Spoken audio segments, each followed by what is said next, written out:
As you probably have noticed, they're making more and more movies here in Massachusetts. Spotlight, The Departed. There seems to be a new Boston-based movie nearly every summer or winter. I don't know if you've heard, but there were big plans that eventually fell through down in Plymouth to build a studio down there. And had that worked, I was imagining the first film really should be, would almost have to be, the retelling of the first Thanksgiving meal. It's a natural first choice, right? For all the Christmas movies that exist, Miracle on 42nd Street, It's a Wonderful Life, and even the biblical stories, we've seen that captured on film. There really isn't the classic Thanksgiving meal film. So it led me to think, if Plymouth were to get that location, if they were to build a movie studio down there, they would have to make that film. And here, for your listening pleasure, is my attempt at the screenplay of that film. It's called Lights, Camera, Gratitude. But my screenplay is a little bit like Argo. It's about a behind-the-scenes making of the movie. And it begins, as you might think, with a flyover of the New England forest. It's late fall, there's some leaves, some have fallen. You see the rocky coastline. And the helicopter pans down in on the scene where we see a number of pilgrims around a table. It's a tight shot. We hear a voiceover. It's the fall after our forebears' first year in America. And as the camera swings down on this outdoor scene, we might use Plymouth Plantation as a spot. The voice comes in again. It's fall, 1621, and 43 hardy pilgrim immigrants. People, were we not their ancestors? Were we not telling our story? We might call them illegal aliens. We might call them invaders. And they've survived the first death of the winter in New England. We see formal outfits and sullen faces. The voiceover continues. This small band of pilgrims are sad because half their friends have died. But they're grateful because they're still standing, and they're concerned because another winter approaches. The air is getting brisker again, the leaves nearly all fallen. And in their first time in New England, we see the formal outfits played against the natural surroundings. They look clumsy, a bit ragged. And then as the camera pans back out, we begin to see the Indians, the natives, cleaner shaven, a little more fit, a little more contextual. If we were not naturally identified with the protagonists of the Europeans, we might identify with this group. With the natives in the frame, the pilgrims look more out of place than ever. And the audience is reminded in the sobering voice of the narrator, it was the generosity and graciousness of the native people that helped give their settlers their start. They wouldn't have made it without them. And we're reminded that they taught the pilgrims how to prepare for the winter, and the camera pans over a spread of seafood and venison, clams, squash, all the truly likely fixins that were there at that scene. The scene is filled with smiling faces and cooperative people. All seems well. But when the crew wraps on that first day of shooting and the production people turn their page to the next few pages in the script, there's a problem. There's an inconsistency and an irony that they can't ignore. One of the production assistants turns to the director and says, "Mrs. Director, excuse me, but if you read ahead just 2 or 3 pages, just a few more scenes, the settlers and their offspring are supposed to be depicted here advertently and inadvertently oppressing, killing, and demeaning the natives."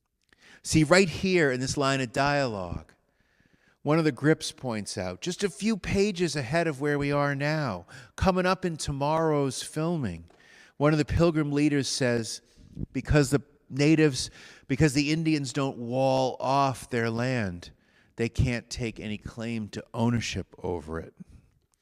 This isn't going to work. The director says, that doesn't sound right, does it? Especially so close to this peaceful dinner scene.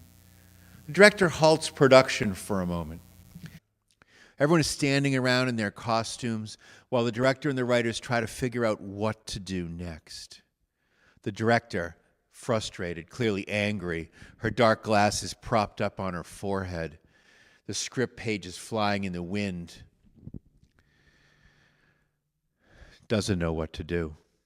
The scene flips to the top of a Jaguar where the producer, in a same state of disarray, seemingly talking to anyone who will listen. Producer's on a cell phone. Damn pilgrims. How could the goodwill of that Thanksgiving dinner not have stuck? How are we going to make this movie? The chief writer says under his breath, this is not going to be plausible to any audience. The director says, how did that moment of peace and goodwill get so awfully awry? The story doesn't seem right. The producer, parked just off set, is walking around, screaming into his cell phone. How was the audience expected to believe a story about a feast, the feast, that would a couple hundred years later become the image of goodwill that starts our nation? How is it going to be believable when everything that follows, could you pass the squash, is a scene of disease, abuse, and exploitation? The story's a mess. Fix it! We, the audience, do hear the person on the other end, don't hear the person on the other end, but we see the producer seems to hear something like, it can't be fixed. Well, if it can't be fixed, we have to at least explain it. They slam the phone down simultaneously. It's a split screen, maybe. I haven't worked out those details yet. The audience behind the scenes sees everybody is stressed. I have to explain what happened, the screenwriter says. We then see the director on the phone, and they're just cursing out the pilgrims. We hear our narrator voice over the distressed movie people. And they decide to send everyone home, postponing film for 2 days. We watch the set get picked up. We watch people stirring around in costumes. In an effort to salvage the movie, the funders suggest 2 questions need answering before filming can resume. A high-end psychologist, a sociologist, and theologians from the Boston area, the colleges, are drawn in to answer these 2 questions. Why have we chosen Thanksgiving dinner as the model of our secular tale of gratitude? And what went wrong? And what would make it right? They get on it. And the academics, clock ticking, the overtime building on the grips who are locked up in, not locked up, but living in local motel rooms, the bills mounting. And they come back a day late with their explanation. When they reassemble the academics with the actors, the crew, and the actors and the producers for the report, the theologian begins. It's actually wise that you've chosen this dinner, or we've chosen this dinner, as a means of symbolizing and creating a spirit of generosity. This famous dinner works as an image and a prompt for Thanksgiving because witnessing the bounty that we have and share can be a good prompt for all of us for cultivating the gratitude that the very name of the holiday suggests. Being exposed to the abundance that surrounds us, and in turn reflecting on our prosperity, the report notes it often brings with it the propensity for broadening our sense of compassion. So, the dinner is a good place to start. However, obviously, it's not a foolproof prompt. Being surrounded by abundance can be a prompt for life's blessings, but, and the theologian is interrupted by a historian reading from the script they've produced. The trouble with the Thanksgiving script was, it seems, that the pilgrims not only brought beans and carrots to that meal, they brought with them an invisible bowl of entitlement. The missing part of the script is that there's nothing in the present movie or in our history that we tell ourselves that the Pilgrims felt entitled. And the reason it's missing is because a caution against the idea that we were better than the natives, the caution against the idea that we were better than them, is really missing from the overall narrative.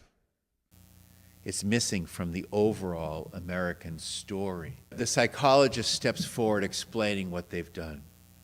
It's not your screenwriter's fault, the psychologist says, and the screenwriter breathes a sigh of relief. See, our traditional Thanksgiving story has something of a whole right in it. The director is leaning forward out of that director's chair with her name on the back. The psychologist goes on. There's nothing in the script, the invisible script that we as Americans have been reading from, have inherited, that acknowledges how hard it is to be grateful, truly grateful, when deep down inside you believe you're entitled. She's reading, the psychologist, from the collective report. The Thanksgiving tale is obviously about gratitude, but this telling of it, referring to the movie, will be better if it instructs us to reflect on what we really want gratefulness to mean and be about. A historian from Northeastern steps in before the assembled actors and camera crew. He says, you should understand the Pilgrims truly were a penitent people. They celebrated 3, 4, 5 days of Thanksgiving dedicated to prayer each year.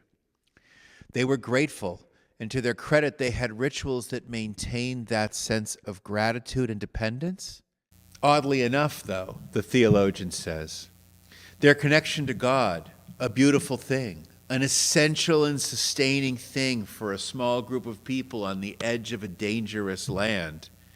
But a deeper, more historical look reveals the unique way their thankfulness for the food that the natives helped bring about came with a twist, came with a worldview that they were being shown by the natives an aid that was really God's aid. And with that worldview filling their heads, whatever genuine curiosity and kindness that may have been shown to them by the natives was taken to be not kindness, but a sense of their entitled, destined state. Ironically, the historian goes on, their version of faith facilitated them twisting what were blessings into better-thans. Then he is interrupted by the theologian. And with this distortion underway, the theologian says, the experience of God's grace or even simple good luck can, without real care, be seen as an example of a chosenness. So what you're telling us, the director jumps into the academics before them, is that we've embedded, really locked into our story, an inconsistency. There's really an irony there. Yes, the historian says. And there's a great silence while the academics pass out for all the assembled crew their report titled, When Gratitude Gets Confused with Destiny. The report to the producers and the cast cites the countless armies and the countless moments in history when conquest has been followed by a sense of blessing to the particular god of that people. And the report also lifts up that, oddly enough, this incredibly faithful small band of Europeans carried silently with them an odd sense of privilege. They were vulnerable, but they believed they were privileged. It says the only seeds they carried over with them were seeds of America's manifest destiny. The producers, the writers, the director are sold that this is an interesting twist, that history is in fact stranger than fiction. And to actually tell the story how it really unfolds, but to help explain it, will salvage the film. It makes its own sense, and it delivers to us a message. So they tell the story of the American development, and we catch the last scene with Lewis and Clark finally reaching the Pacific. But at the end of the film, through all its tragedy, the film closes with a scroll of dialogue very much Star Wars-like, that says this: peace will be the result of gratitude, not the origin of it. Peace will be the result of gratitude, not the origin of gratitude. When we really cultivate gratitude, we feel the sacred a little bit longer. We all know that.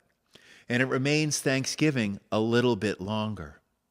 When we tacitly agree that the meaning of life is the pursuit of affluence, and give our lives in best moments to the accumulation of things and to the self-congratulation that that can quietly bring, we endanger gratitude in our hearts.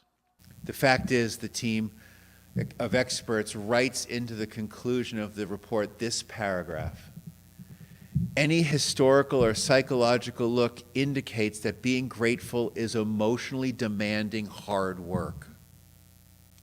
It is demanding and rewarding at the same time, but probably demanding first.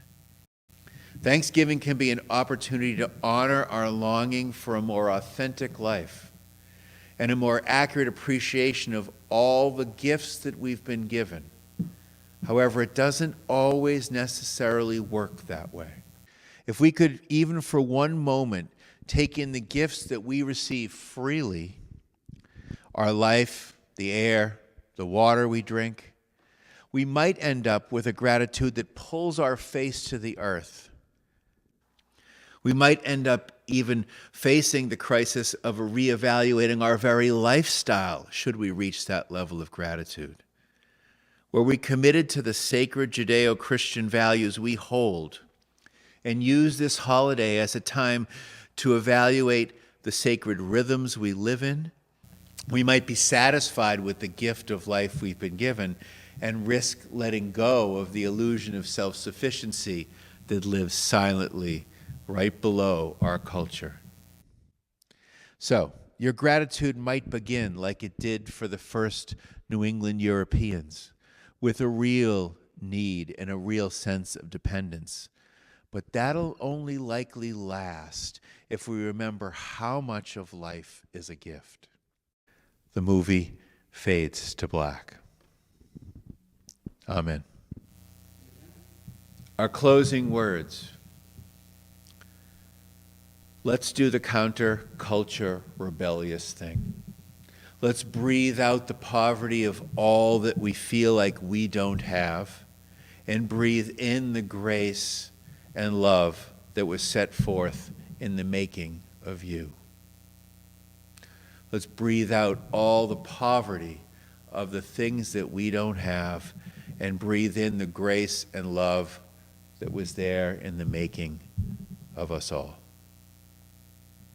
Go in peace. Be peace.